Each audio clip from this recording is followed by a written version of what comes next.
Lagos did not care how you started. It only watched how you ended. Daniel and Kunle met in Surulere, in a Fast Me I Face You building that always smelled of kerosene and damp walls. They were young then, both hungry, both tired of explaining poverty to people who had never tasted it. At night, when sleep refused to come, they climbed the roof and looked at the city lights stretching far and wide, like promises waiting to be touched. Daniel believed in building things slowly. He liked plans, notes, and long conversations about the future. Kunle believed in speed. He believed that Lagos rewarded the bold and crushed the careful. Somehow, their differences made sense together. Where one paused, the other pushed. One night, with cheap drinks between them and generator noise below, they shook hands. No matter what, Kunle said. No matter what, Daniel replied. That handshake stayed in Daniel's mind long after everything else changed. Their hustle moved to Yaba when they could finally afford rent on a small office. It was hot, cramped, and always noisy, but it felt like progress. Daniel worked like a man chasing time. Kunle worked like a man chasing escape. They talked less about friendship and more about results. Lagos had started teaching its lessons. The offer came for Kunle first. It was a quiet meeting in Lekki, inside a cafe that smelled of money and calm. The woman across from him spoke softly. She praised his confidence and asked sharp questions. Then she said something that sounded simple but carried weight. Investors like one voice, she said, one face. Kunle understood. In Lagos, you didn't argue with doors that opened for you. He did not tell Daniel.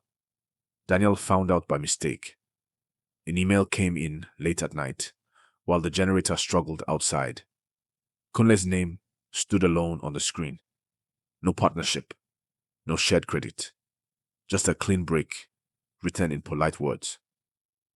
Daniel stared at the email for a long time. He did not shout. He did not cry. Something inside him simply folded in on itself. When he confronted Kunle under a streetlight, Kunle did not deny anything. The city doesn't wait, Kunle said. If you slow down, someone else will take it. Daniel nodded. He had lived in Lagos long enough to know that was true. What hurt was not the logic. It was the choice. From that night, they stopped being we. Kunle rose fast. New clothes, new friends, glass buildings. People answered his calls quickly. He laughed loudly and spent freely, but sleep avoided him. Every deal felt like it could be taken away. Every smile felt temporary. Then Lagos did what Lagos always does. A meeting, short words, cold faces. We're restructuring. Security walking him out, no second chances, no explanations. Kunle told himself it was temporary. Then the calls stopped coming. The money ran out. Friends became busy. Pride kept him quiet, but hunger is louder than pride. He moved from couch to couch.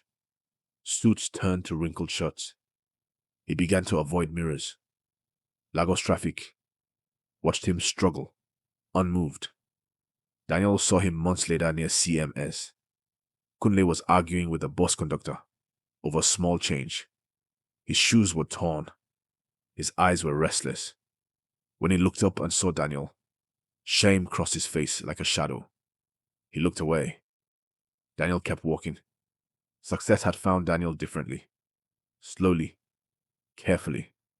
He learned to ask questions. He wrote things down. He trusted less. His business grew. His name began to carry weight. But something in him hardened along the way. That night, from his apartment overlooking 3rd Mainland Bridge, Daniel watched Lagos move.